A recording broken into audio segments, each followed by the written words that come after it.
할렐루야, 반갑습니다. 2021년 9월 13일 월요일입니다. 이 한 주간도 주님의 평강이 여러분 삶 가운데 가득하시길 주의 이름으로 축원합니다. 함께할 찬송은 545장입니다.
하나님의 말씀은 열왕기상 20장 23절부터 25절입니다.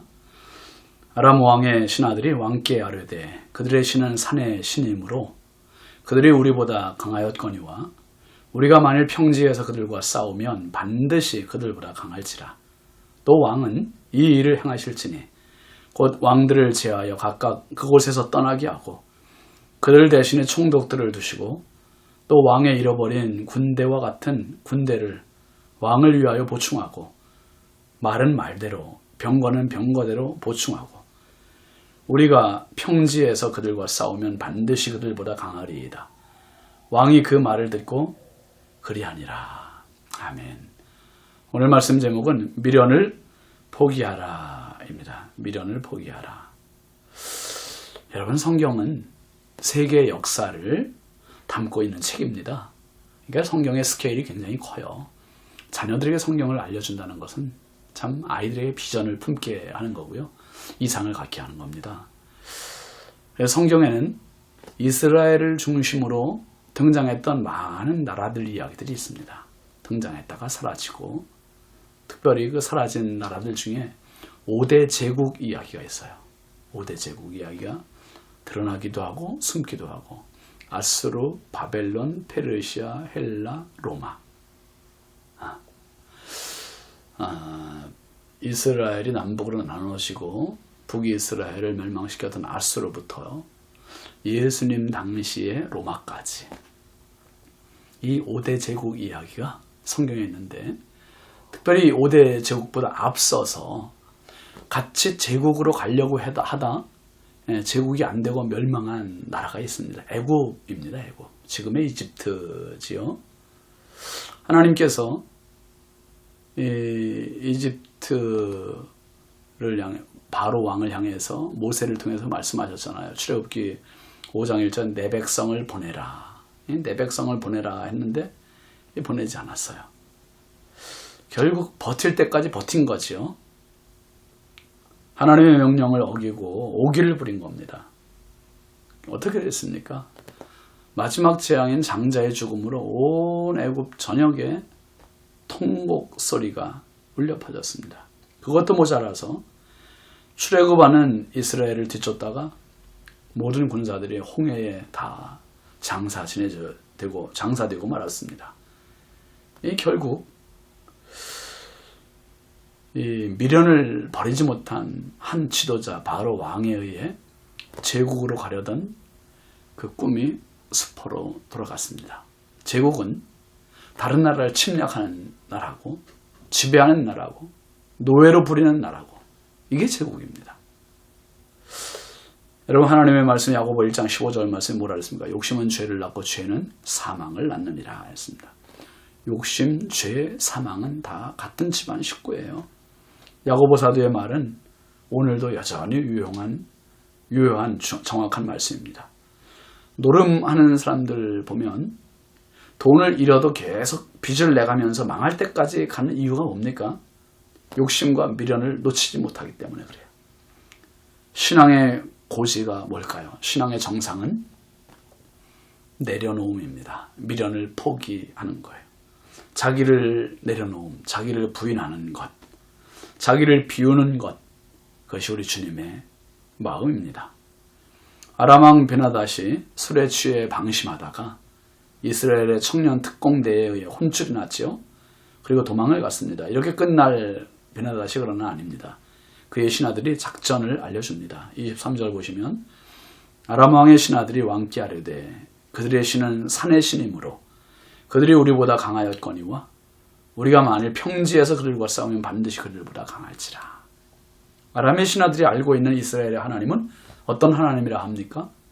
산의 신이래. 산. 평지의 신은 아니라는 거예요. 그래서 평지에서 그들과 싸우면 반드시 이긴다. 강하다. 우리가 더 강하다.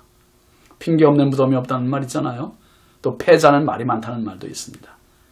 이유도 많습니다. 신하들은 이스라엘의 신을 산의 신으로 규정합니다.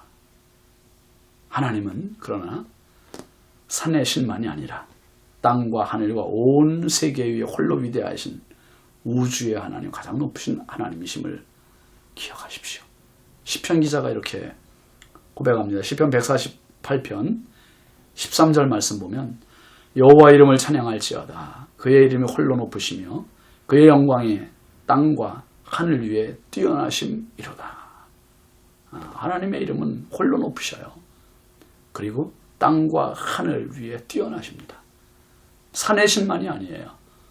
지금 아람 사람들이 하나님을 평가절하하고 있고 잘못 알고 있는 겁니다. 아람의 신하들은 평지에서 싸우면 이스라엘의 신이 힘을 못 써서 자기들이 이길 것이라고 자신합니다. 왕의 마음을 지금 부추기는 거지요.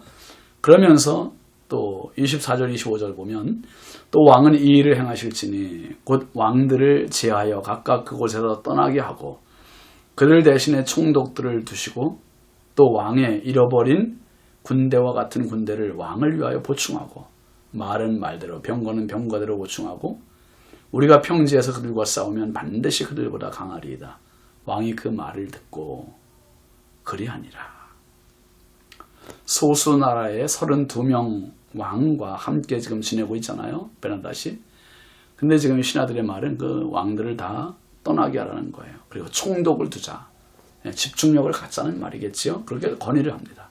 그러면서 군대를 보충하고 평지에서 이스라엘과 싸우자라고 제안을 합니다.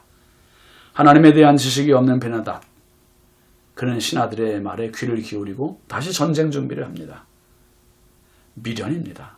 미련을 버리지 못하는 거예요. 잘못된 미련은요, 망하는 길로 가는 겁니다. 여러분 우리 잘 아는 창세기 19장에 나오는 롯의 아내 이야기 있잖아요. 소돔과 고모라가 유황불이 내려서 다 멸망할 때 피난처를 향해서 산으로 도망가던 롯과 그의 아내. 그런데 하나님의 말씀이 뭐였으면 뒤를 돌아보지 말라는 거였어요. 그런데 롯의 아내가 집이 불타는 게 너무 아까워서 뒤돌아보다가 굳어버렸어요. 소금 기둥이 돼버리고 말았습니다. 미련입니다. 주님도 누가복음 17장 32절 말씀에서 뭐라 했습니까? 롯의 철을 기억하라. 롯의 철을 기억하라.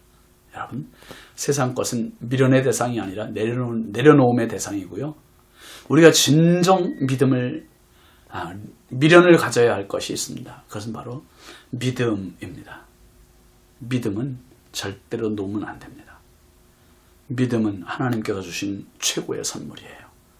나에 대한 미련으로 십자가까지 지신 하나님의 그 사랑이 가득 담겨진 십자가, 그 십자가에 감사하며 평생 믿음에서 흔들릴 때라도 다시 거룩한 믿음으로, 거룩한 미련 가지고 그 믿음 붙잡고 십자가 붙잡고 끝까지 승리해 나가는 저와 여러분 되길 주의 이름으로 축원합니다. 기도합시다.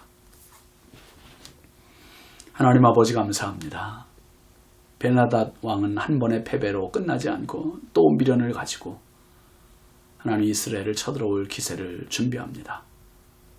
롯의 처는 세상 물질 불타는 거 아까워서 미련 가지고 뒤돌아봤다 소금기둥 되었습니다. 하나님, 오늘 우리가 세상 것에 미련 두다가 믿음까지 불타는 인생 되지 말게 하여 주시고, 세상 것을 내려놓음 믿음을 향해서는 미련, 아버지 거룩한 미련의 소유자들이 되게 해주시고, 하나님 기뻐하시는 십자가의 미련을 놓치지 말게 하여 주옵소서. 예수 그리스도의 이름으로 축복하고 기도합니다. 아멘. 이 한 주간도 십자가 붙들고 꼭 승리하시기 바랍니다. 감사합니다.